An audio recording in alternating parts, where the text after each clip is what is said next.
Hello, everyone. Welcome to the latest episode of the Monte Wolf Show. I'm dGon alongside Wolf.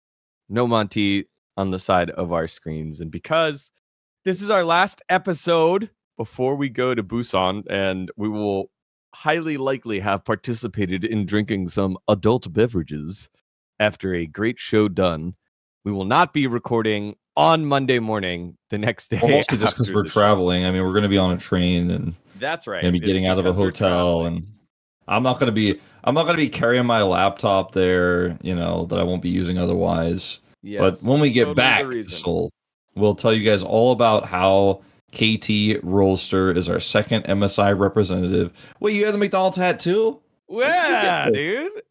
Don't worry about it, man.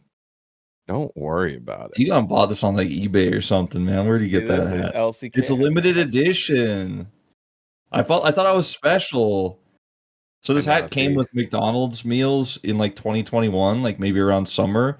And you could also get a shirt as well. Like you could choose between this and the shirt, but obviously the hat was way cooler because it has like McDonald's French fries on it. And yeah, it's LCK branded. I don't know but you guys can see what dGon showed and what's here. Yeah, normally I'd be wearing Into the AM, but today I'm wearing the supporting Woodid shirt. This is his VTuber model. It exists. I'm just very proud of Woodid, man. Woodid is he's very fun on our show. He's had a great redemption arc. He's a great dude. I'm glad that he's joined the team, the broadcast team. So anyways, all right. Let's get to it, man. I mean, last episode, we pretty much highlighted what we're going to do. We're going to cover the matches that happen. We're going to predict the road to MSI. And then we are going to do our All-Pro. But instead, we're going to do our All-Pro first. So let's get to it. All-Pro time. We are picking our top 3 in each role because for some reason we're not doing it now because it's an elongated season officially according to LCK. So let's do it, brother. What were the criteria that you looked towards when you were making your voting? Since this isn't official and like it's not going to be compared to everyone else's All-Pro votes, although it may be compared to other personalities who made their own like unofficial things. I just mean this is not like a standardized. This is based on the entire season, or this is based on only most recently. For me, I put let's put it this way, like 33% weight on their entire year, and then 66% weight on their most recent results, right? So like I'm more heavily leaning towards what they look like right now as being top 3 in their role, but then 33% is also like over the course of this year, including LCK Cup, how have they looked in general, knowing that like there's a chance they could drop in form. For example, if you wanted to make like the best like first team, second team, third team, etc., knowing that there could be a drop in form or like what their average level is, but also again more heavily weighting more recent performances. So that's my criteria. Mine was that, except for one player. One player I was like, he was too good during all of regular season that I'm foregoing his current form because he was just so good. And it's pretty clear who that one is for me. All right. Let's go through do we do it by first teams or do we do it by role? Let's do 1, 2, 3 per role. Like, number 1 top, number 2 top, number 3 top, and then go down to jungle and then mid bot. All right. A lot of GenG and Hanwha representation here. Is there any role where you don't have a Hanwha and GenG player? No.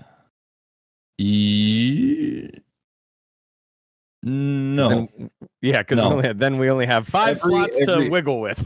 every role has at least one from each team. Yeah, that's true. All right. Now I know the Korean side has been criticized for this in the past for like tier listing, but I will say that not all of my number 1s are from both of those teams. So all my number 1s are from both those teams. I think it's just been too clear. All right, let's do it. Let's go top lane. Zeus, Keen, and who? In what order? I did Zeus, Keen, Kingen. For Zeus, I put him over Keen because I think even though Zeus had some throughout this entire season had some serious issues in overextending in side lanes. Oftentimes that was also his team not falling with the side lanes. Otherwise, has shown a mastery of a massive amount of champions, and has dominated almost every lane he's played. He has clearly the best stats. Like he makes a much bigger impact than Keen does on average in his games. As Keen is more of a facilitator, I think Zeus to me has been the most impressive top laner throughout this year. I think that's not going to come as a surprise to most people, although I guess maybe some big Keen fans and Monte himself might be like, no, Keen for sure. But I think Zeus has just been the biggest impact, the most impactful top laner. And then for Keen, he's just been incredibly consistent, right? He's been incredibly solid. There's a pretty big drop off, as there will be for a lot of these, by the way. There's a pretty big drop off between like the GenG and Hanwha players and then the third player that's in the role. And I think a lot of people would have been like, but perfect for third spot. What about him? He's playing really well. He just gapped Kingen yesterday. But I think Kingen's overall form was way better throughout the year. So like I said, I weighted recent performances really highly. But in this case, like Perfect's recent performances are so recent, and Kingen's overall performances were so much better than Perfect's. I also worry about like what Perfect's champion pool could look like in a third pro all team kind of situation. I think he wouldn't necessarily be the best guy for that position. And I think a lot of people are also considering Doran for this as well. But Doran, I think just way too inconsistent for me. I think Kingen was overall a lot more impactful. Yeah, I think Doran 5 for me. Like I think he's behind Perfect in Kingen. I slotted Perfect in there as the last one. Zeus, Keen, Perfect. I do think those carry performances are just way too impressive to understate. And along with BDD, right? Cuz meta has been great, but the beneficiary from this has been Perfect looking so damn good on his champions and surprising us in the Jace matchup in the I think it was the tiebreaker against D+. Like we're like, okay, we know he can play Rumble, we know he can play Sion, like okay, whatever. But then he showed he could play Jace. And as a bro fan who knows Morgan cannot play Jace, it is important that you can do that and have game-winning moments. He had some massive shock blasts that really softened up D+. And I think it's great. I know that he went down for a little bit into challengers, and I know that Kingen had some carry performances, but he also had Diana versus Gwen. So like, let's not forget about the stinkers that Kingen had. And yeah. So I think that, and I think Kingen was a component of the success, but I don't think he was the reason for the success. The reason for the success, in my opinion, was the rise of Gideon, the stability of Calyx, and the shot calling of Lehens. And so when I think of it that way, I think he was more of like a beneficiary, but not the reason for it. Sure. Yeah. All right. Well, I'm going to go with for jungle. This one might be a controversial one. This is the one that's not a Hanwha GenG player. And first, it's Owner for number one. Oh, yeah, dude. And then Peanut, and then Canyon. So what? Oh, man. Yeah, okay. So Owner, obviously being so important for T1 and having some of the most individually strong jungle performances of, like, honestly feels like LCK history throughout this regular season so far in the first two rounds. And frankly, like, when I think about who would be the best jungler on any team, it Owner's the only one that comes to mind as number one for me. Like, it feels like it's not even close. And like, the only times when Owner has looked weak is when his team is just completely bombing. Like his recent performances that people might criticize in T1's last losses. His team was struggling. Like Faker was incredibly far behind, and like they weren't playing well. Doran was having a rough time, and so Owner didn't really have any ins. But if they give him even a little bit, like he both facilitates lanes incredibly well, but his team fighting is insane on meta champions right now. And it to me, it's a super easy choice. And then Peanut over Canyon is just because, yes, Peanut has like been known to int sometimes and miss some ultimates here and there, but I still think his early game pathing is arguably the best. Like I'd say it's just better than Owner's as well. Like he just has that innate ability to know exactly where to be at all times. Yes, he may miss some abilities And sometimes it doesn't matter. Sometimes he still gets the kill because he's just outsmarted the enemy jungler. He's there faster. He knows exactly where that top lane pressure point is where he can go in and get the kill. I think he understands that so incredibly well. And Canyon, for me, is the most like consistent jungler of the three. The Canyon isn't as reliant necessarily on early game. He's had a lot of really great performances. It's hard to judge Canyon as a jungler in terms of like most valuable. We're not talking about MVP here, obviously, but in terms of what he does, it's often his team winning all the time, no matter what, and having full vision for him that allows him to play the way he does. And he plays well when he has that, and he's incredibly consistent. And from behind, we rarely see it, but he does sometimes struggle there. But I just think Canyon has been the most consistent jungler, and I would say more consistent than Peanut, and arguably at times more consistent than Owner. But I think Owner's like his team fighting is just so much better. Like it's so individually impressive to me that I have to give him that first spot. So that's kind of the reasoning for my ordering for this. That I might get flamed for, but I'm totally here for it. You know, come at me because I think Owner really deserves the credit. Yes. So this is the player that it's funny that you're like, oh, I rated it on recency scale because this was the player Owner where I was like, oh, recency scale to me has him second behind Canyon. Because when I go back to what are the reasons why a team is successful in GenG, it's Canyon and it's Chovy. Because when they lost against Bro way back in LCK Cup, and their form in LCK Cup, it was Canyon and Chovy that looked off, I guess is the best way to say it. Like they looked clunky. Also huge ups to Duro as well, who is surprised and stepped up in that role, led the team, has chastised Ruler for positioning mistakes, stuff like that. But I think Canyon has locked in the most. And KDA is the highest in the league at the jungle position. Him and Peanut are tied for the same amount of champions played, whereas Owner has pulled out 14 different champions, one of them being the Kindred. That was like okay. But that was a bad draft. I'm not going to blame Owner for that one. yeah. But I think that the success and the consistency for Canyon is the reason why I have him at first. I think the amount of hard carrying that was needed from Owner to beat all those teams in the first round, and eventually started falling off a little bit there with all the changes, with all the Smash drama, Smash Guma drama, with Doran being new and now not having a top side to play through as consistently as he used to. Like the roster changes affect him the most. However, he rose to the occasion the most out of all the players, in my opinion. And so I think that's why I have him second there. And then Peanut has been solid. He's been solid. He's had some games where oopsie games, especially in the losses. He's when they lose, it feels like Peanut's the one that's not really having an impact. I think about Zeka just kind of chilling, waiting for the moment, and the moment never comes. But I think it's Peanut the one that kind of struggled a little bit along with Zeus in their losses. So I have him at third. All right. I think that's fair. I think there's not really much, like, there's not much wiggle room out of these three. Like, I don't think anyone's putting Gideon in top three, even though that's what I was going to say. He deserves a shout. You know, there's not really an argument for Cuz here yet. You know, maybe if we were talking about this after like KT qualifies for MSI or something, we could have that conversation. But I don't think, even with the 66% weighted for me over the whole year, like the whole year is so severe in terms of the gap that like that 66 can't necessarily push you over the line. Anyway, you know, you guys can.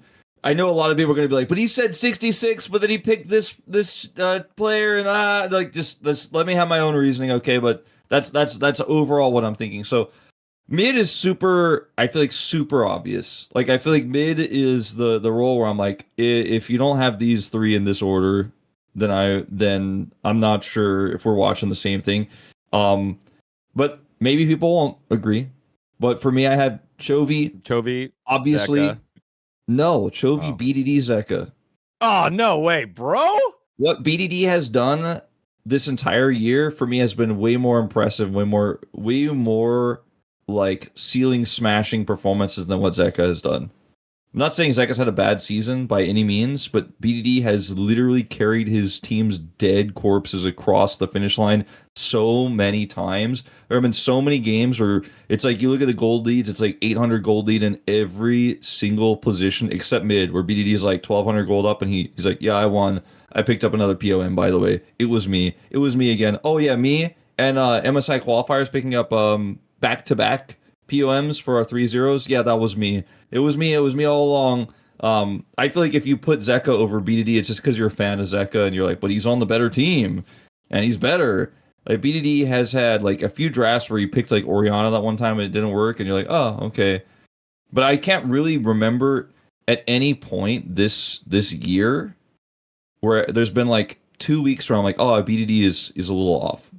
Maybe a game here or there, but he's been incredible on Ari. He's been incredible on Rise. Obviously, that's the pick we've talked so much about. His Azir has struggled. I'll give you that. Talia's been insane.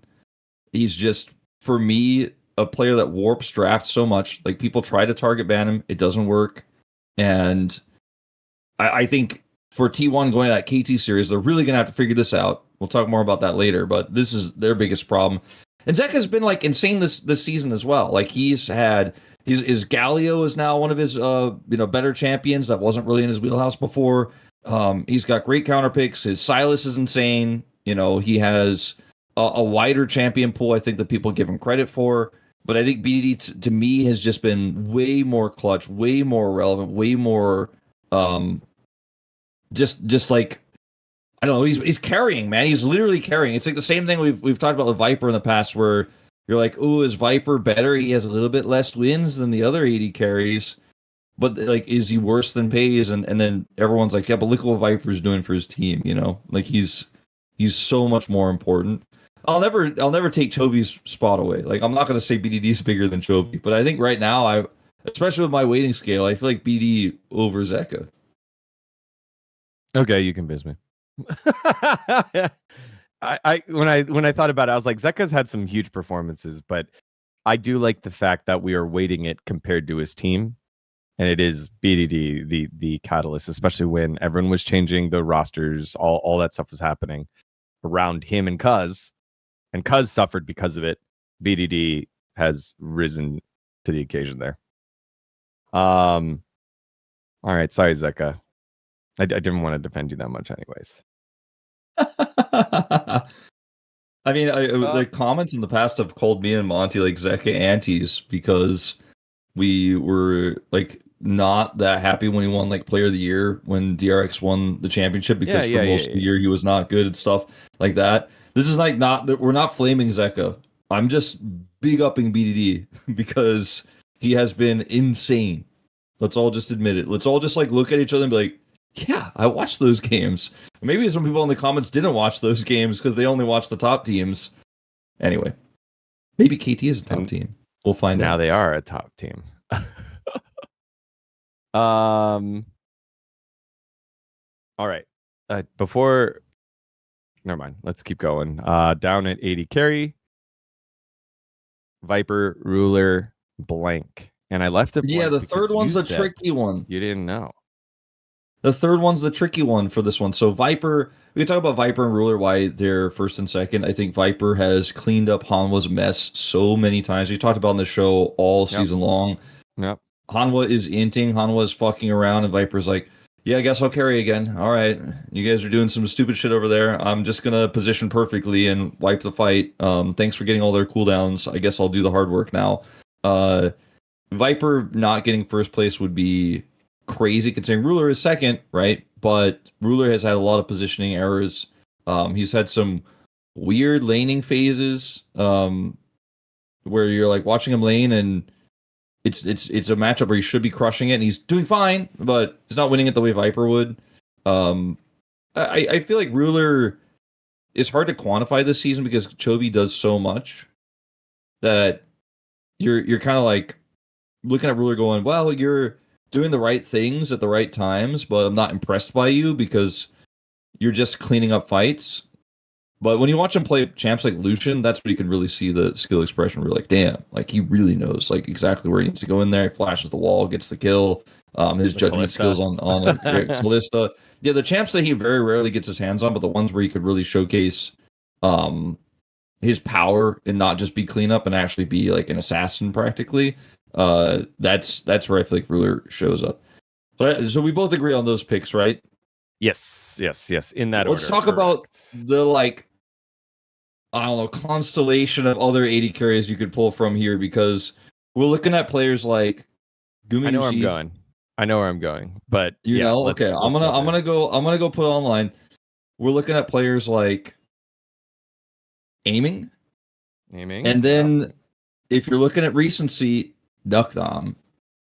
And then beyond that, like, you can't really convince me that Gio deserves a spot on this list. Like, Jeezy Weezy. It's just not going to happen. It's not going to be hype. You know, like, it's not lazy feel. So I guess if you went really crazy sicko mode and you were the best debater on the planet, you could go Diablo. Yeah. But here you go. Here's Guma's laning stats, baby. 15.2. What is Diablo's First Blood? 15.2. Diablo's 28.3. What is the CS difference at 15? 1.9. So positive for Guma. What is Diablo's? 4.7. Gold difference? 169 to 204. XP difference? 52 to 198. And the reason why that's 52 is because he died a lot in lane. You want to know why? Because he was dying to Diablo. Give me Diablo. Third team All-Pro. I don't care he's a rookie. I don't care they're like in 6th, 7th place or wherever the hell they are. Him and Kellen were leading the league in solo kills. It's so cool that the eye test is good enough here, because I think all the other 80 carries, it's like, do I value stability? Do I value just like consistency? Okay, if that's the case, you probably go aiming. It's not Guma, and it's not Duckers. If it's high highs, it's probably Duckers.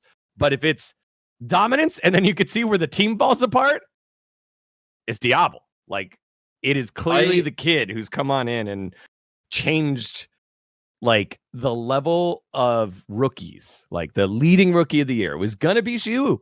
It was gonna be Shu. Everyone's like, yeah, wow, this top lane is pretty good. He's got Lucid there, he's got the vets there. And then Diablo said, hold my beer for the rest of the year.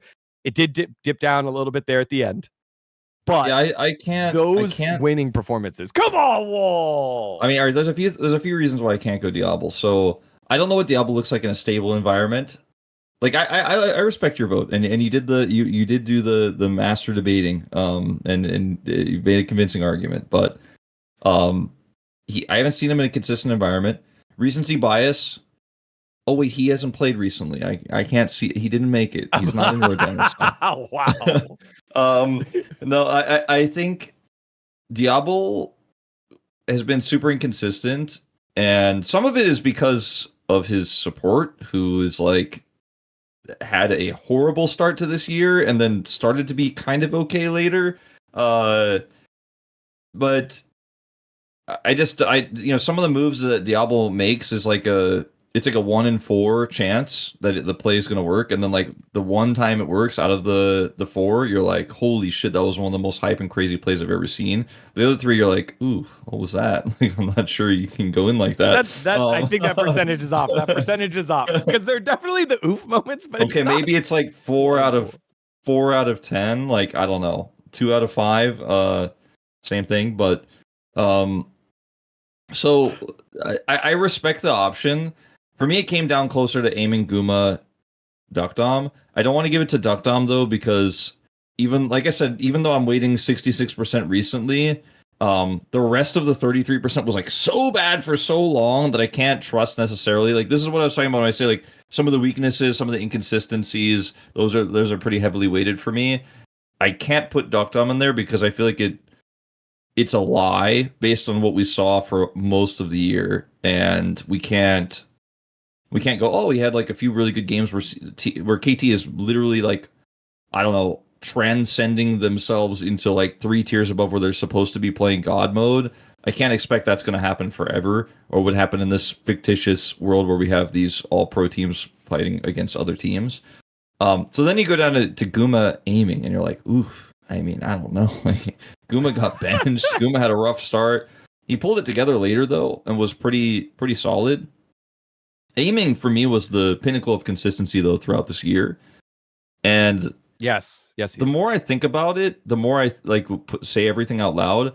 I think I'm going to go aiming. Now, recently he's been incredibly inconsistent, actually, which is hilarious. Like in his very recent matches, but I think a lot of that is like D plus have so many issues that Imploding. aren't his issue. Yeah. Like they imploded. So there were some games where aiming either went in too early, trying to pop off and carry and save the game, and died and looked silly. Well, other games where he was like, "Oh, that was a bad choice. I'm actually just going to play back," and then didn't do a whole lot.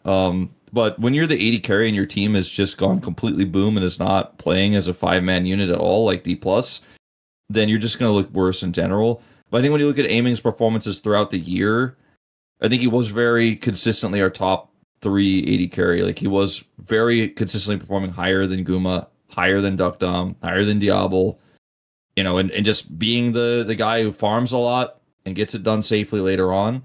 So this one is, I don't feel good about this, by the way. Like, I don't feel like, yeah, you know what, guys? It's very clearly Aiming. But I'm like, I think that's who I'd pick if I had to choose between all of these potential third All-Pros. It'd probably be him. Yeah.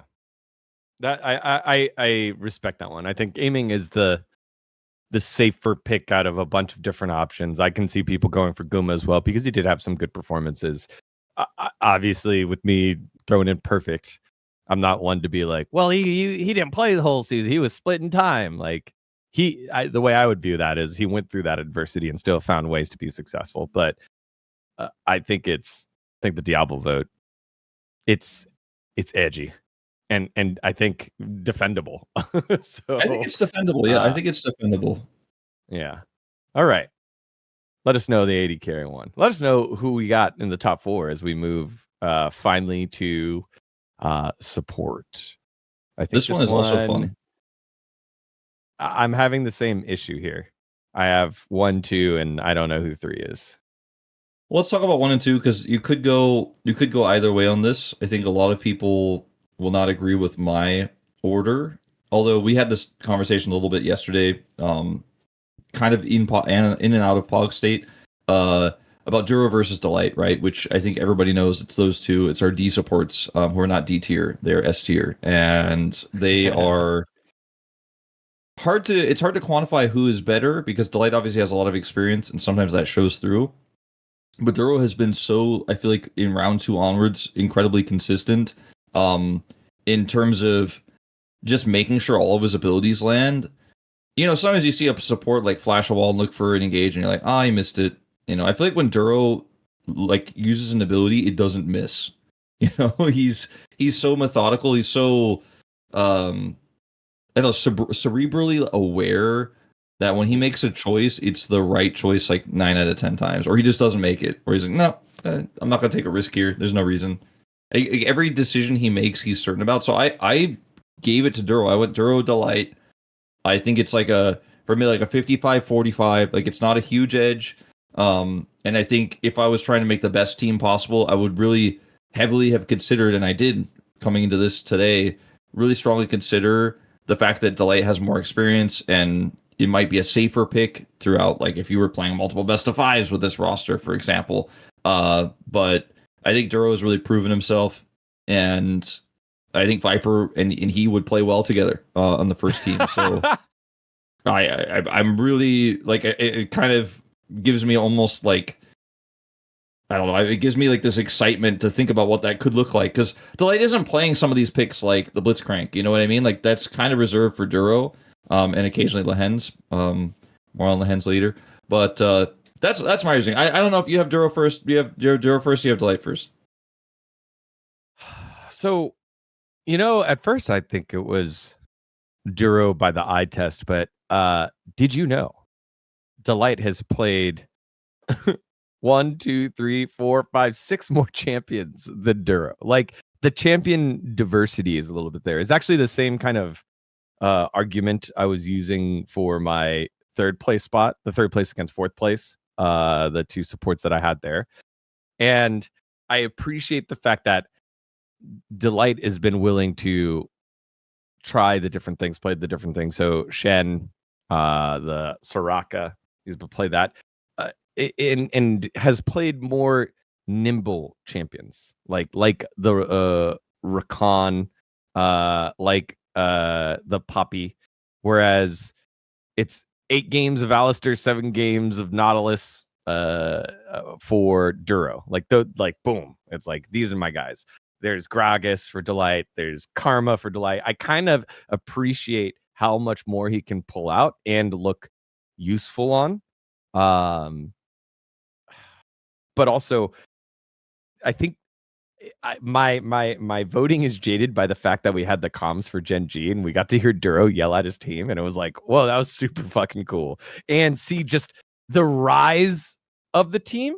And when I think about, but my girlfriend and I also watched the Hanwha content, and then she like explains to me what's happening, and she's like, wow, Delight is very playful and holds that team's mental together, is the way that she said. He is like that big voice. So I've heard out of game jocularness, jovialness from Delight, but I've heard in game like demand for perfection, I guess, demand for greatness from Duro. And then their play is really close. But the champion diversity goes to Light. I think I just go with Duro here. I think the surprise factor of being this good this early on in his career, and maybe I'm underweighting what Delight has provided this season. But I think he is more key to the success for GenG. So I hadn't really considered I hadn't really considered the Delight Enchanter pool that much, but it's a good point. That might actually give him a little bit of an edge in terms of champ diversity. So my third one, speaking of champ diversity, this guy doesn't have a lot. But you're going Lance? No, no, I'm not going Lance. Although Lance seems like he has champ diversity because he like plays Elise, but you're like, Lance, you play Elise every time, and it's like not really working, man. I'm going Peter, dude. You win PETA? You took the PETA pie? I think you could have gone for Keria here. Keria's had some pretty inconsistencies, pretty big inconsistencies this season, but so has Peter, and so has like any other person that could potentially be on this list. Remember when it wasn't Peter? But like I said, I'm putting the recency at pretty high, and that just kind of deletes Keria from the conversation. And Peter, on 2 champions in particular, has been pretty insane. Alistair and Nico. And like they can't keep giving him Alistair. That's kind of a mistake. But he's had some moments on other champions as well. But those are the 2 big standouts for me. He has been able to save so many. Rakan as well. You know what? After that game 3 yesterday too, I'll give him Rakan as well. But he's had some good Rakan games throughout his career.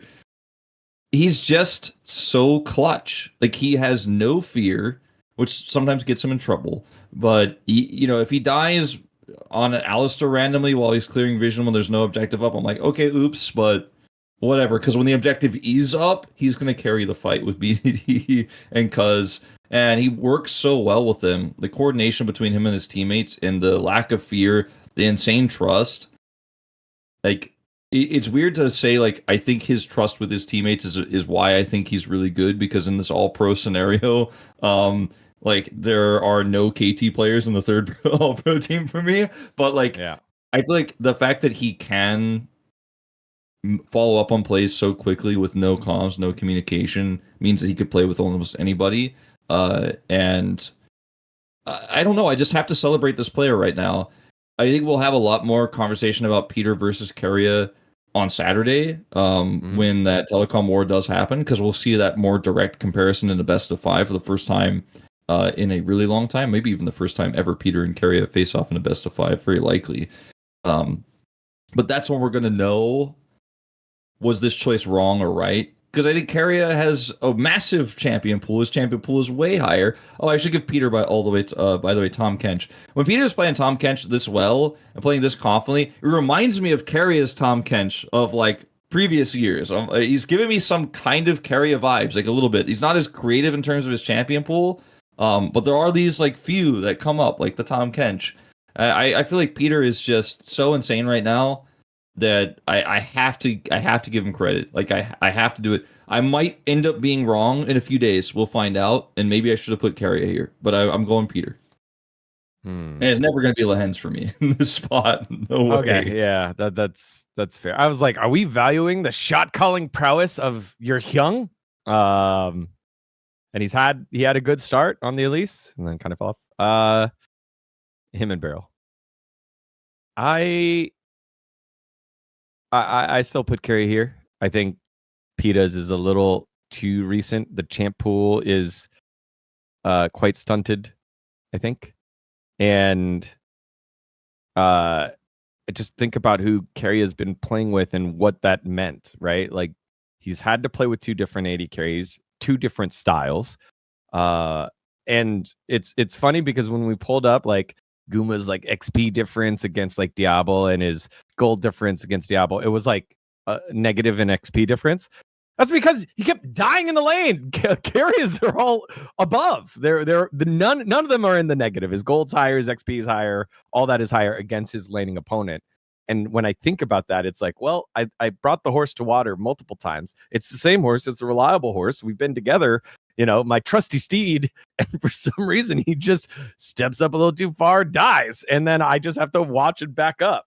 That's been Carrier's experience, I think. And despite that, he still found angles to try to engage for the team and find ways to win. I do think that you are right. Some of the inconsistencies are happened recently, including against Nongshim and Lens. But I still think that he has done his best with the cards that he's been dealt, and those cards have been wild and affecting him and owner the most. So, I mean, it's 2 different bot laners.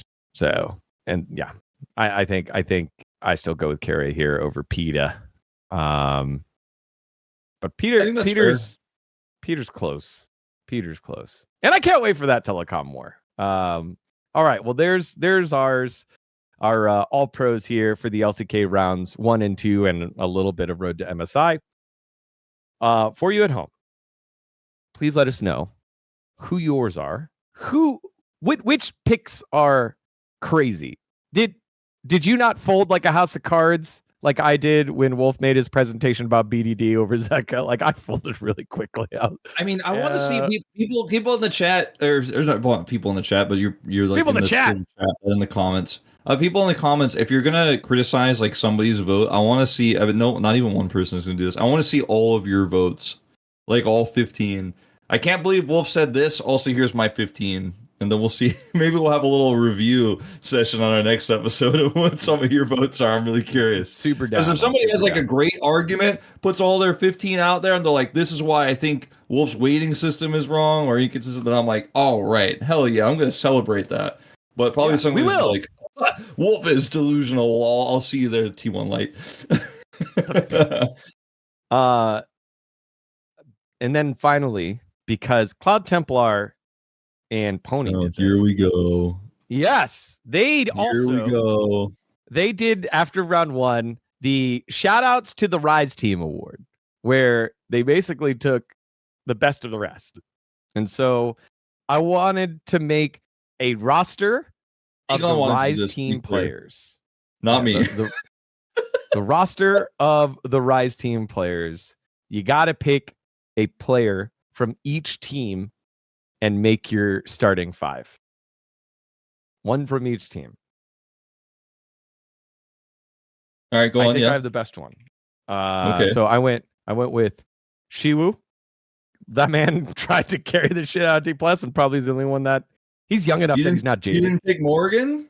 I did not pick Morgan. Holy shit, no. Morgan is Thank like God. All right, yeah, go on. 8th, 9th. So that's my D plus player. I went Sponge at jungle, because I think maybe I could have gone Krako or Rapta there. Or Lucid. But I went with Closer in mid because it's the year of Closer. So that's my bro pick. Not President Palu, not hype.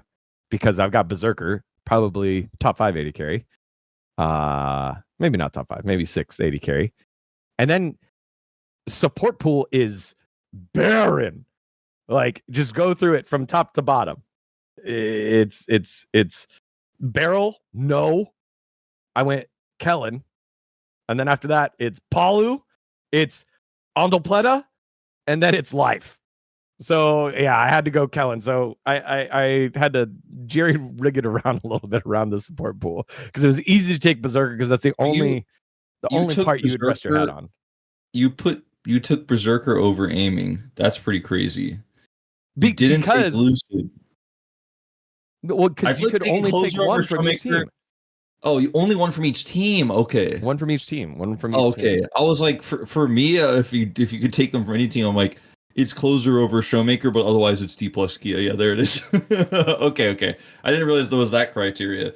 Yeah. Because I would have just been an all-pro Korean voter and just put like all D plus Kia because and their players are way better besides Showmaker right now. And Beryl. And Tilted Lucid. I still think Beryl is better than Kellen, though. Sorry, Kellen. Sorry, Kellen. It's really sad, and it makes you feel a little bit uncomfortable to hear it. But yeah, I think that's the case.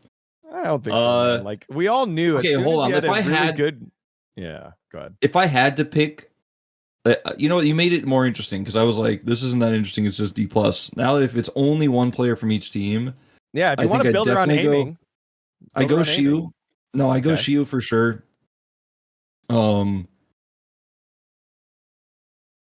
Yeah, I think I probably would go Berserker. I thought about Lazy Feel, but Lazy Feel he gets caught too much, man. And I like would pick Teddy maybe, but like I don't even know what Teddy is doing right now. So I'm not going to pick him.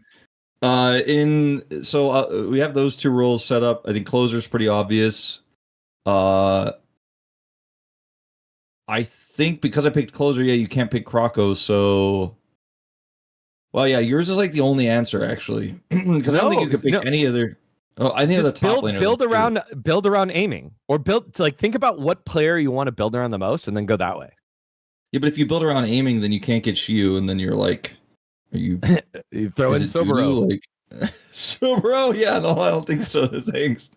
Yeah, Rich got better as the season went on, which was surprising. It's funny though, like how I was like, oh, you made this more interesting because you can only pick one from each team, and I'm like looking at it and figuring it out. I'm like, no, I think your roster is the only one that's viable. Yeah, actually, no, I think you solved it. I thought I could figure something else more interesting out because I was like, no, you picked what? You picked? Oh yeah, no, it clears. Yeah, solid. Wait, no, okay, it'd be like aiming. Yeah, tell me your aiming roster. So if I built around aiming, I could go aiming, UCal. Let's go UCal mid. So that way I don't have to use anyone else from DRX. So then that frees up Croco, right? At jungle. And then who do I have left? B&K and Vikla. Yeah. Wait. No. No, you picked UCal. You picked UCal. No, you picked UCal. So you have UCal's DRX. UCal's DRX. So I have Life. You have Life and or Dudu. Kellen. Oh fuck! Life, Dudu, and then Kellen. This isn't fun anymore, dGon. I'm going back to not wanting to do this. It's not fun. All right. Do I pick Morgan? Do I pick Palu? Like, how do you make this work? Because UCal isn't bad. Aiming UCal, not bad. That's old KT. But after that, it gets a little stressful again. Yeah, never mind. Not fun anymore. Let us know your combination of best of the rest. Rookie of the year, Diablo. Peter's not a rookie, but he feels like a rookie. Diablo, Shiwu, Hype. I think it's Shiwu for me. Mark. I mean, but I think it's kind of pointless to do rookie of the year halfway through the year. But I think it's Shiwu. Oh, it's Shiwu's the leader Diablo? for me. I think. Yeah, I would say so. Yeah. Okay. Yeah. Sorry, Hambach. All right. Let's move forward. Did we? Okay, hang on. Did we cover Coach Edgar last episode? No, I don't think so. I don't remember. When did the news that Edgar?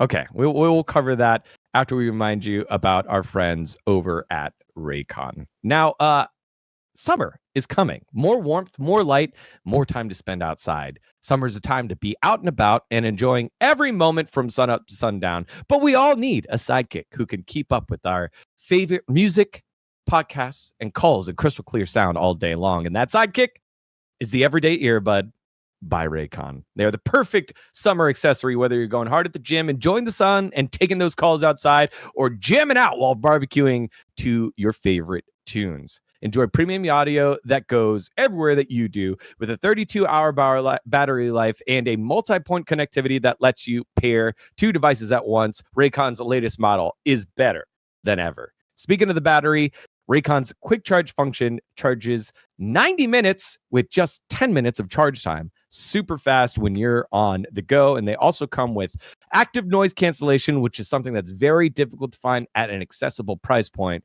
But Raycons start at just half the price of other premium audio brands. Obviously, we've bought ours. We talk about it all the time.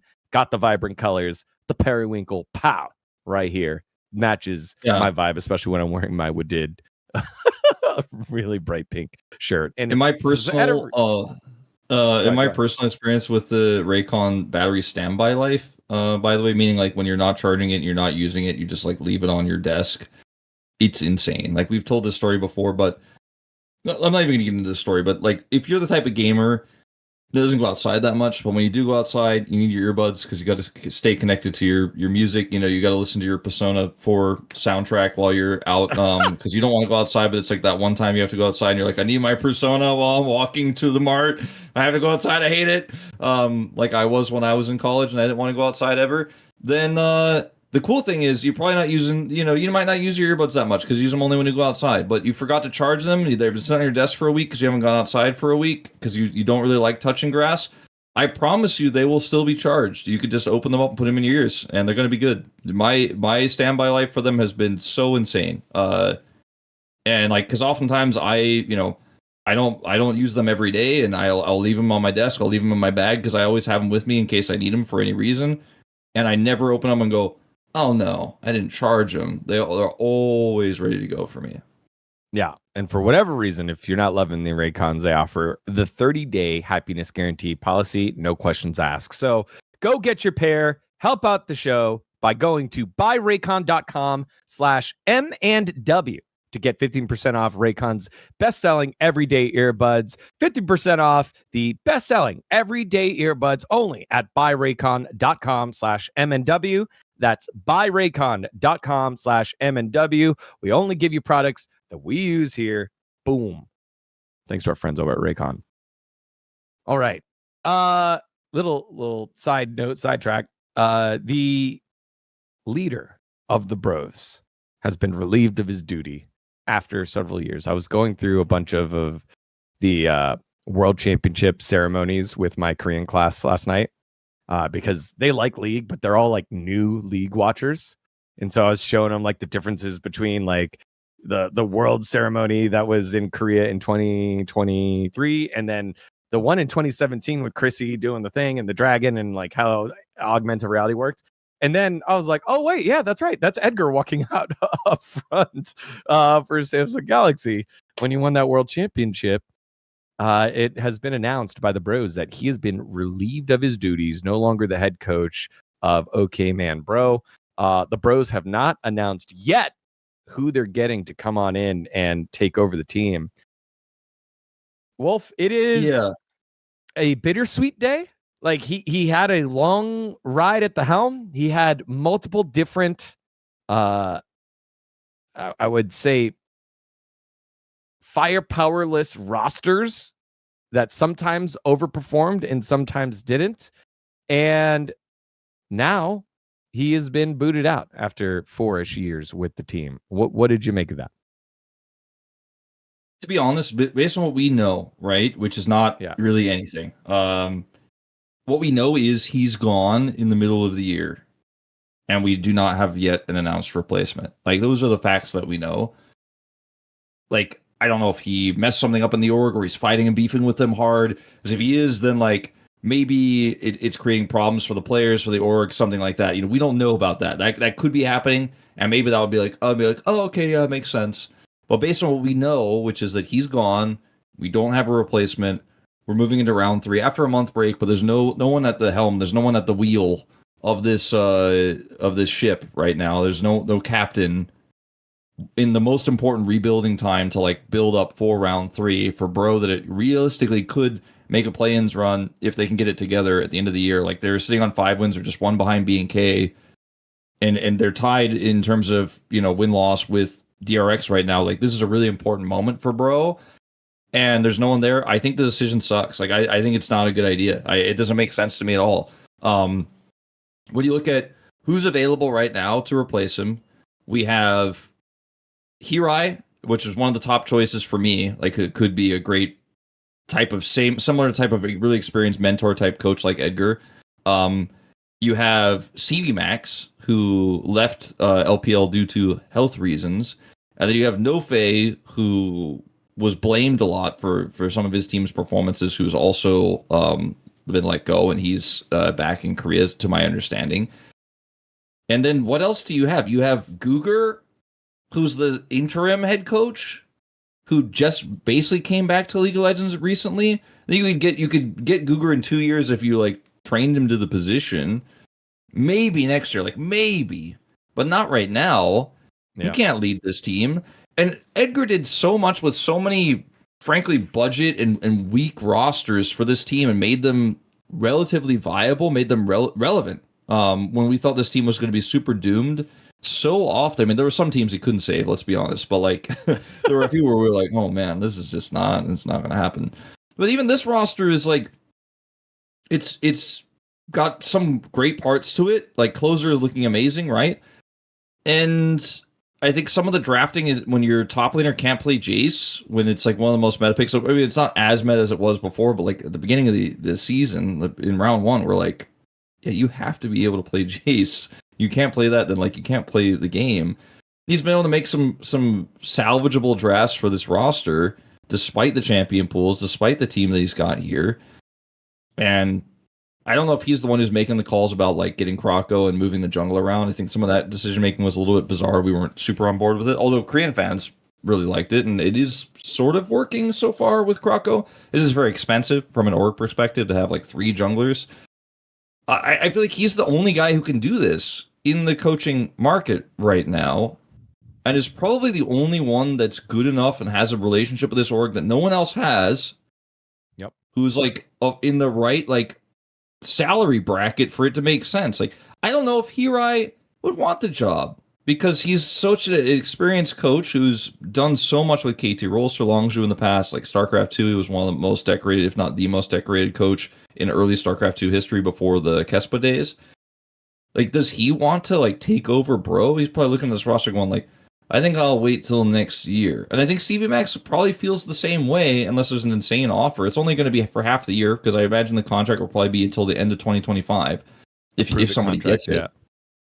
So why are we doing this, bro? Like, just wait it out until the end of the year and then make some changes next year. Like, why are we doing this right now? I just don't fully get it. Based on what we know, like it might come out later that there was some crazy scandal in the team, or Edgar was just headbutting with the staff nonstop, and they really didn't like each other, and it was just time for the org to be like, okay, bye. Like, if you want it to be that way, we're not going to do it, so bye. Like, I don't know, but based on what we know, it seems like an insane decision to me.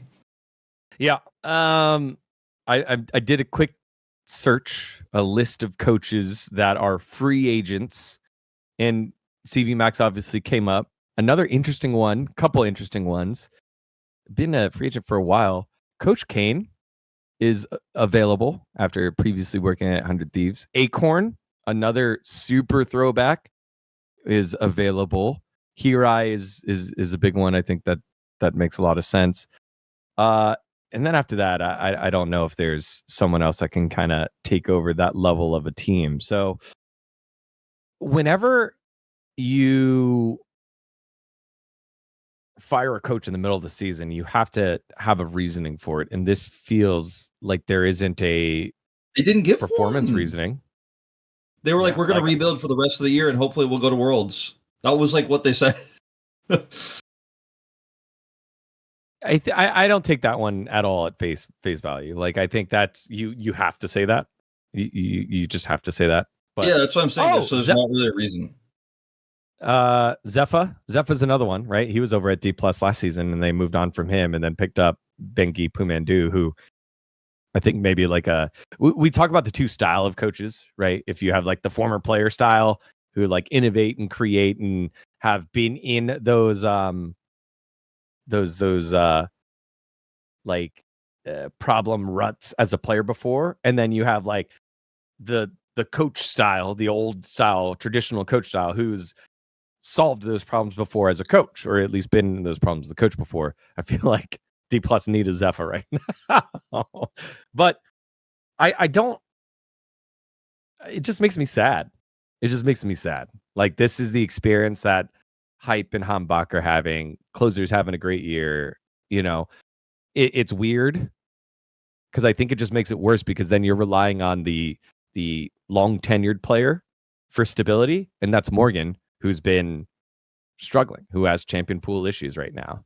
And like, if Morgan couldn't play meta champs, is being blamed on Coach Edgar, and then they're like, you're fired, your drafts have been tough, you put players in tough spot. It's like, my fucking top laner can't play 2 out of the 3 like necessary champions in top lane. So that, it just makes me sad. It makes me sad. I am sad as a bro. It's not a Giga Chad day. It's a Giga Sad day. Edgar is the type of coach that is always really outspoken about how he had a plan and the players couldn't execute on it. And that rubs a lot of people the wrong way, because they feel like Valdez, for example, was not a big fan of Edgar because he's like, oh, you always said the players messed it up.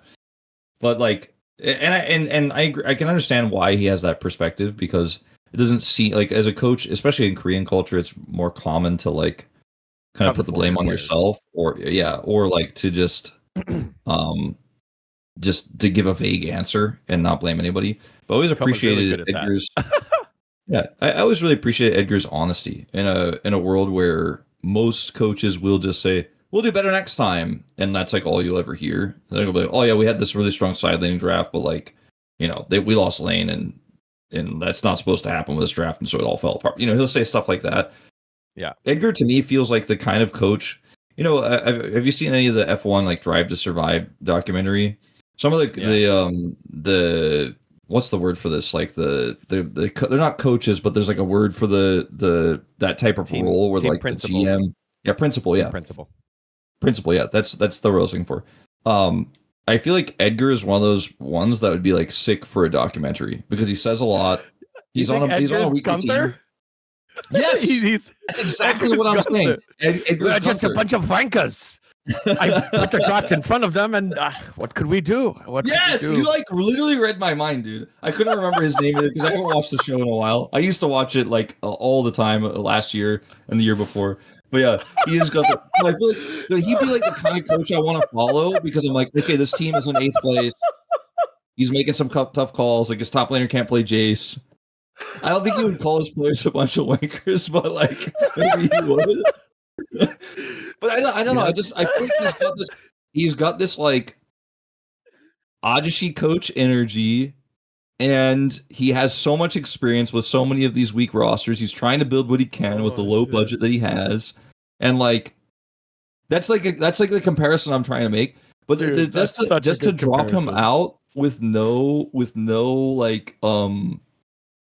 replacement, you know, just doesn't work for me. Like, if I find out that bro hired CV Max, there's a lot of questions we'll have to raise about that. Not even within like CV Max's coaching style and stuff, but also like, I thought he was ill. I thought he wasn't fit to coach right now. Or if they just keep Googer and they're like, it'll be fine. I'm like, well, I guess maybe it was a money problem. Some people have speculated that there was a contract clause where maybe like Edgar's on a decent salary. Maybe he's one of the higher paid people in the org because he has such an experience and such a background with the team. And there was in the contract, like, you will be terminated if we don't make Road to MSI. And then he didn't make it, and they're like, all right, well, that's it. So he didn't make it. And then as soon as like that happened, they're like, tweets out there like we're not in the legend group, we're not en road to MSI, like he's been terminated immediately. I don't know if that's what happened, but that there's like another theory that's out there. But please, bro, I really think this team had a ton of, especially with D plus Kia just crashing and burning right now. This team could actually be the top like leading team if coached correctly through the Rise group. And I don't like this choice. It's a choice that you guys are probably surprised we're talking about this on the show, and you might think it's because dGon is a bro fan, but no, I think this is one of those decisions that he is a bro fan, but like that's not why we're talking about this. Well, it's in part why we're talking about this from dGon's perspective. But I see teams make decisions like this, and it's super frustrating to me, and I don't like it, and I really hope they convince me that it was the right play in the next few weeks when they announce a replacement or announce what their game plan is, or if they're like, we're blowing up the roster, we're bringing all the challengers players up, we're just going to see what happens. I'm like, okay, well, if you're going to do that, then I guess Edgar, I hope Edgar gets out, man. I hope he has a better future. We'll see what they're going to do, but rubs me the wrong way. Brother, that is one of the best analogies that I think you've ever made, and one of the best top 5 I've ever heard ever. I think it's just so good. Like Edgar just in the back being like, I know Gene is the Jace. I told him like, this is the Jace. Can you believe that? We got there. Don't know what the fuck we're doing. Oh no, man!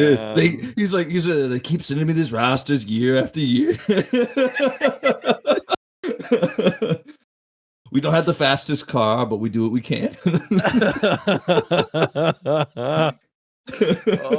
my god, that was so good. All right. I'm glad we hit the bro thing now. I was like, all right, did I add this too late? No. All right. Hey y'all, summer is here.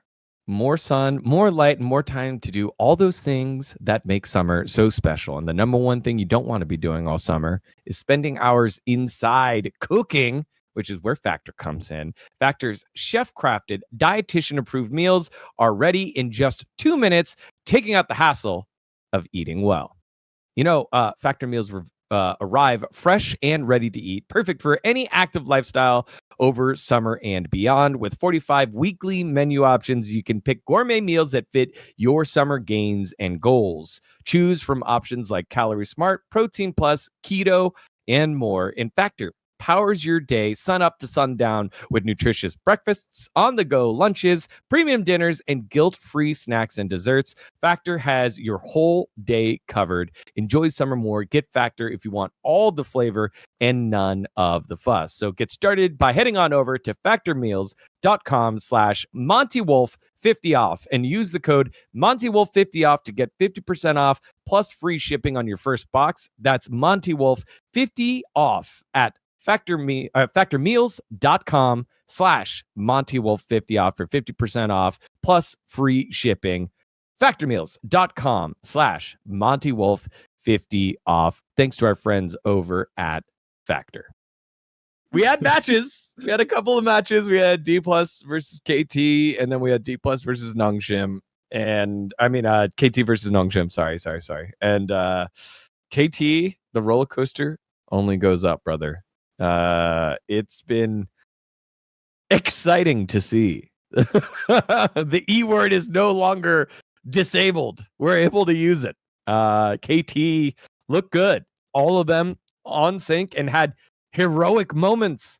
Perfect had his rumble moments. Cosmeta was jungle gapping lucid with his pathing. It was very, very fun to see him consistently like kind of get the edge. BDD, he was, we were coming up with multiple different names on the broadcast for him that were involving B and D, and we're like, we can't use those. So let's just use he's good at the game or something safe. But we were running out of things to call it because it was so impressive. And then Duck Dom, man. We got to finally see the Duck Dom mechanics. I think he moved so well, he stepped out of Death's shadow. And Peter is doing Peter things. He looks great. Of the 6 games, only one game for me really stands out, and it was the game 3 against Nongshim, where KT was like dead to rights. It looked like as long as Nongshim just head on course, like there's no way KT can win. Like it's going to 4 games. It's the streak is broken, and then there's that play on Dragon. And I sound like a broken record, so I've been like glazing KT for so long over the last like 24 hours. dGon's been around the whole time, but like you guys are gonna hear this for the first time probably. The play where Perfect goes over the wall as Renekton, they look for the Nocturne ult on Dragon and like don't get the kills. The play fails, but they like almost see that angle. It's like so close, and they actually almost steal away a win there. And then the team fight loss where they still trade back, where Peter goes in at like 2 health and gets the double charm and gets out.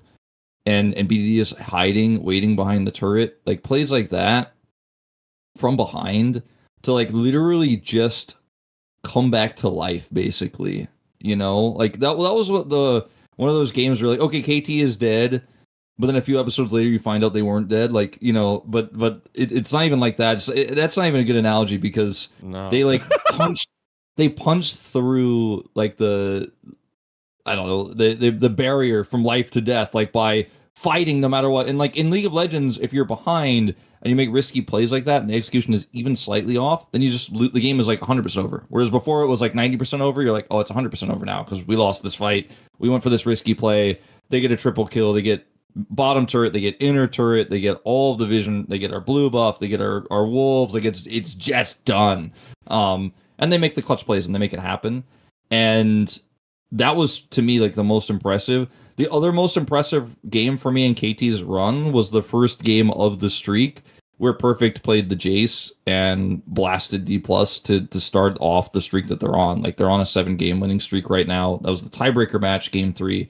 And that game was really impressive to me because KT like lost control. They messed it up, and yet Perfect was able to be clutch. They were able to make the right decisions at the right moment. Cuz is playing with no fear on this Jarvan, and that's like a KT we haven't seen in a while. And the other like dominant games, I'm like, wow, it's really impressive. BDD's rise is insane. Like the Tom Kench warps with the unsealed spellbook teleport and stuff like that. Peter's everywhere, can literally be practically global. That was really cool to see. But those were the standout games, the games that were tough.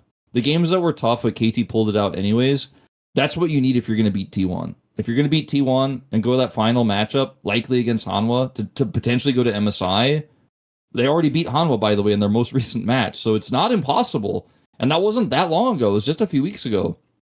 Like, that's how you have to be. You have to be able to win when it's impossible to win. And KT showed they could basically do that. So that's funny. I thought the opposite. I wanted to see a dominant KT. Like, that team, the we call them like the clump. The DK, Nongshim, KT clump. Like I wanted to see them be the best of the best because we talk about the tiers between the teams, the steps between the teams. Like GenG, multiple steps above Hanwha, maybe like 2 steps above Hanwha, and then Hanwha like 10 steps above T1, and then T1 was like 3 steps above the clump, and KT looked 3 steps above the clump. Like that's what I wanted to see. They were able to take leads and choke out teams. Like that was so impressive. Because we know that we can flip a coin and it'll come up heads in a scrap. Like if they play a scrappy game, and I know that they were behind or whatever. Like the way that they won the tiebreaker was like, that wasn't impressive to me. That was like, all right, that was entertaining. It was, they were better on that day. But then after that, no, they were just clearly better. That's what I wanted to see, especially against a D+ team that you thought were going to come in flat. And in game 1 of the Road to MSI series, they didn't. Like D+ came in and gave them a great punch, and it was a heartbreaking loss for D+. And then KT said, "Go to bed, old man. We've got a series against Nongshim tomorrow. We got to make it quick." So I think both are true. Like I think KT had. Like the dominant performances we saw were so insane, but I also chalk some of that up to some of the underperformances of D+ and Nongshim, especially D+ more than Nongshim. I mean, Lehen's was kind of running it a little bit in that series, but it's because of the oppressive control that KT had that was making it harder for him to play the game. But I really feel like this reminds me so much of the end of the 2023 season where, you know, KT versus T1, lower bracket finals, and KT were in a winning position and threw it away and lost that series. They didn't go to the finals that a lot of people predicted they would. They were number one in the regular season. But this is like not that. I mean, it's the vibe of like where we are in the playoffs bracket, basically, even though this is not playoffs. Best of 5 bracket, that's the vibes. But we consider we're at these vibes when also KT was like the 7th place team for half the season so far, and then just soared up to 5th, barely makes it into 5th, and then now are like just taking names, making the other teams in the clump look like KT's not in the clump. Yeah. And then if they beat T1, like, who knows? I mean, you know, KT could be our 3rd best team moving into round 3, maybe even higher. I hate that this incepted into my brain, but like we've been looking for this since it happened in 2022. Are they making a DRX like run? Like I feel like people keep wanting that story because it was so great. I think for people that weren't just locked into the West. I remember when I first heard it, I was like, but they're an LCK team. But now that I'm in the LCK and I see how big gaps are between teams, I'm like, oh, that's what happened to DRX. They were like, B&K Fear X level. They're like this KT team that looked like they didn't know who their roster was. That looked like this was how BDD re-signed. This is what he re-signed for another 2 years of just waffling around and wasting his greatness. And then his greatness shown upon everyone. Yeah. So, all right. Well, that was KT. I mean, we can do Preds now, I think, for Road to MSI, right? I was going to say, do we have any thoughts about Nongshim? I mean, Lehens really had a rough one. And every time Lehens picks Elise blind, I'm like, I don't think this is, you probably shouldn't do that. And then like it works for him like 2 out of 3 times, and everyone's like, see, Wolf, he could do it. And he had like 7 deaths or something, maybe even more in that Elise game, in that series. I don't know. Lehens just a little bit disconnected from his team. And that hurts. I think BDD versus Calyx, I'm like, well, that's one of your stable strong points. And BDD blasted you because he's BDD. Yeah. And then Keenan also like losing, like picking the blind Gwen, and they went for this, like there were draft issues, man. Like they picked the Sejuani into the face up Trundle. Like you just can't do that. It just doesn't make sense. I don't know. That Nongshim looked like kind of a disaster, which is part of why I'm still tampering expectations for KT about the stompy games, like game 1 of that series. I'm like, well, yeah, I mean, if they don't stomp, then T1 are like, okay, well, this will be easy. It's the game 3, right? The one where they like win against the tough draft, against the tough game state. Those are the moments I'm looking for. And so, you know, that's why I'm like kind of contextualizing, like slumping D+, slumping Nongshim. Let's see what KT does against like a really tough situation. Yeah. Well, that tough situation is already outlined. KT T1. Wolf, the floor is yours. The main thing about this matchup to me that is going to be really tough for T1 is that Faker is not in the top 3 mids in our All-Pro. He's not. He has had some really great games. Got a pentakill this year. And, you know, he's had some great team fighting, even though his laning phase has been rough. I think BDD has been Faker-esque in terms of how he's playing global champions, how he's playing Rise, for example, that Faker's so famed for. How well KT have been able to bait situations like T1. Like, KT is playing so similarly to how T1 plays. It just feels like they might have a better mid laner right now. And maybe, if Perfect shows up, they have a better top laner as well. Bottom lane, not ready to trust Duck Dom just yet. Peter versus Keria, though, that's that, like, All-Pro third fantasy world we were talking about. We're like, oh, which one could actually be better? We'll find out on Saturday. But I think the mid gap is so big, and I hate to say that about the GOAT, but I think we have to say, and it was the same thing, by the way, back when they faced off in that lower bracket final. Faker was just recovering from his injury, was playing like only Azir, and KT just started banning Azir, and we were like, uh-oh, this could be rough. Different times. Different times, right? But I think similarly, the gap is pretty big, right? BDD is the stronger mid laner right now, and will Faker be more clutch than him? If you asked me that like 3 or 4 weeks ago, I would have said like 100% yeah. Like Faker might be down 500 gold, but it doesn't matter. But now I'm kind of like, I feel like BDD is doing everything nearly perfectly. Like that's why I put him above Zeka, right? I really believe in him right now. And so I think that I have to predict KT here. And I've been doing this thing with KT on all my preds where I'm like, I don't know if they can win game 5. So I'm going to predict 3-1 KT again, I think, in this series. I think T1 can definitely take a game. We're doing the thing, brother. We're doing the same thing we did last week with the DK votes. I think it's 3-2 T1. I think the skill level, the individual skill level of the clump versus T1 is different. And playoff T1, all the narrative is there. It's all narrative votes. It's not necessarily I votes, which is dangerous because KT look good. And this is what I was telling Valdez and Atlas why their vote was so good. It was because they saw KT destroy DK and were like, yeah, that's a 3-0 against Nongshim. I was like, I don't know, maybe a 3-2. But I'm basically doing exactly the same thing here. I don't know, it's like a 3-2 to T1. It is playoff T1. This is what they're built for. This is what they're focused for. This is what their organization is built for. And I feel like the extra time, the extra prep, getting 1, 2, 3, 4, 5, 6, 7, 8, 9 more games of prep.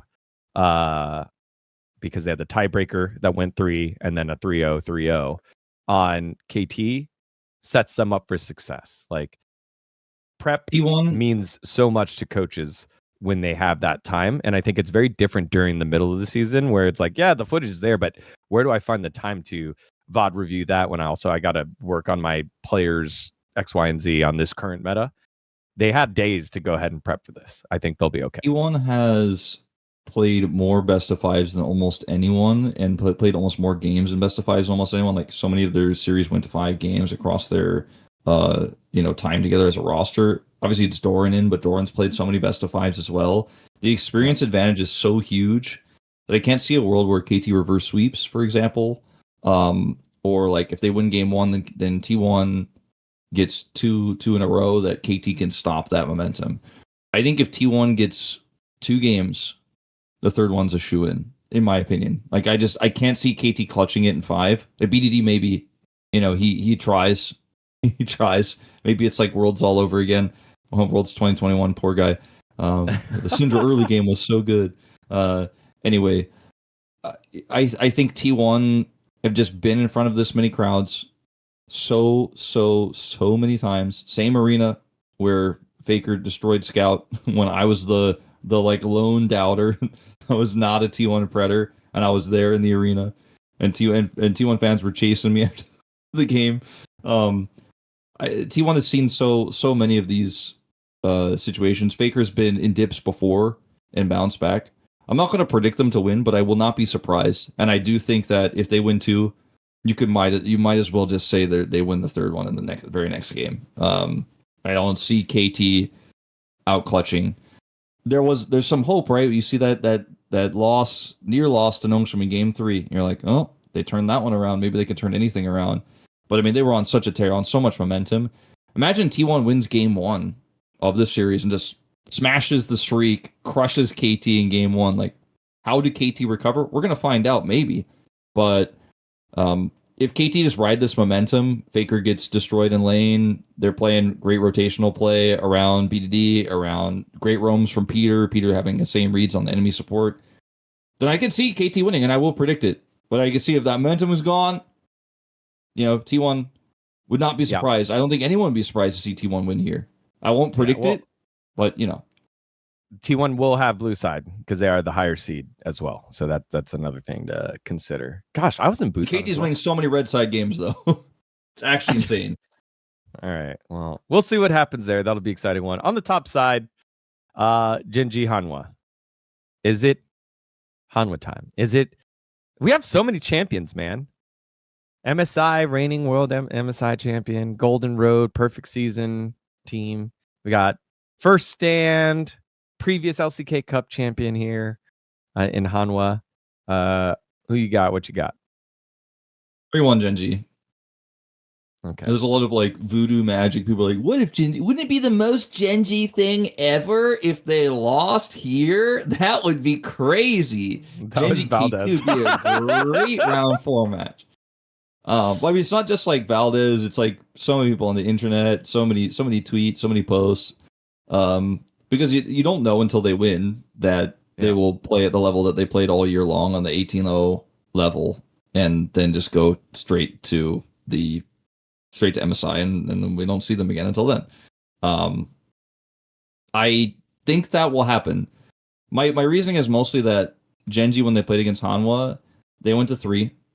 But the game that Hanwha won, they barely had control, and they had what we all mostly agreed to be was a pretty big draft advantage. I can't remember the specific draft off the top of my head right now, but we were like, wow, this draft is really, really, really hard to win with what GenG put together.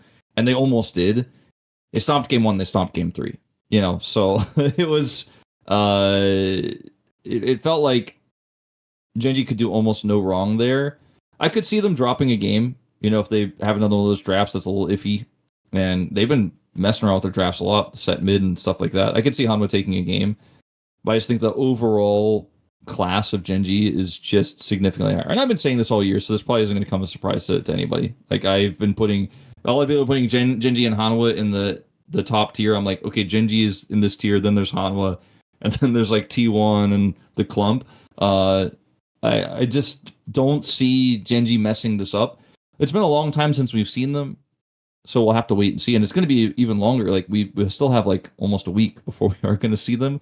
But I'm looking forward to it. It's going to be fucking awesome. Like, even if GenG's 3-0 stomps, it's going to be a good series. I don't think it's going to be like GenG has 5,000 gold lead at 15 minutes. Like, like GenG's stomp on a Rise group team level of performance. I don't think it's going to be that dominant. I think it will be 3 or 4 banger games, and GenG will come out on top, but it will make Hanwha look super awesome as well, and then we'll be like really looking forward to that final match on Sunday. That's kind of my take. Yeah, GenG over Hanwha.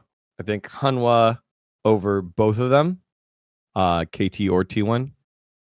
I think though, I am in the camp of if Hanwha do the funny thing and beat GenG. I think KT matches up against GenG well. We've seen it. And who else can go deep in the champ pool like that currently? We know Faker can. He has in the past. But currently, with Chovy than BDD. Like, that's exciting. Then it's just like, all right, are the kids here to play? Is Perfect here to play? Is Duck Dom like in form? Is Peter ready for his big moment? That's a lot of questions. Yeah, I think we'll know after watching, like, if KT win, as I expect, that like if KT win, we'll know the form they're in, and then we'll be able to more accurately predict whether we think there's a chance or not. Because if like KT barely win and they're exposed in a lot of ways, and T1 underperformed really badly and KT actually still played close and like they barely won, then we can be like, all right, well, yeah, Hanwha lost, but they're gonna we get the walkover on the final match. I don't know if that'll necessarily happen. To me, when I think about all of the potential final matchups, T1 GenG, T1 Hanwha, KT GenG, KT Hanwha, like they're all awesome. Like I feel like no matter what, that final day is going to be sick. And I think even if it's one side, it'll be a good series. There's 3-0 stomps and then there's 3-0s that were earned. And I think we'll probably see something like that is my estimation. Again, we won't know until we see that round 3 telecom war really what the form is going to look like and how KT look like in front of a massive crowd like this that really only Cousin BDD have experienced. So I'm looking forward to it, but wouldn't it be crazy, dGon, if we are on this show next week and be like, wow, I can't believe KT's going to MSI. At whose expense, Wolf?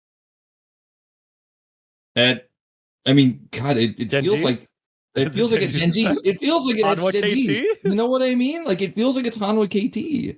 If we sent Hanwha KT to America, I guess to Canada, North America, like hardcore fans would love that.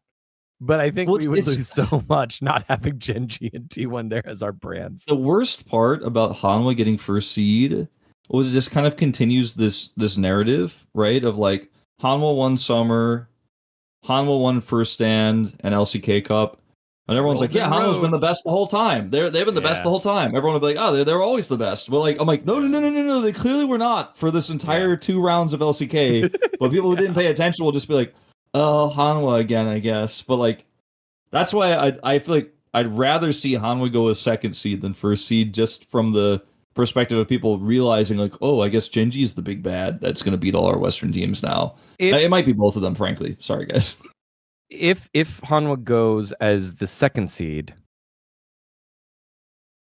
are they still on for the Golden Road?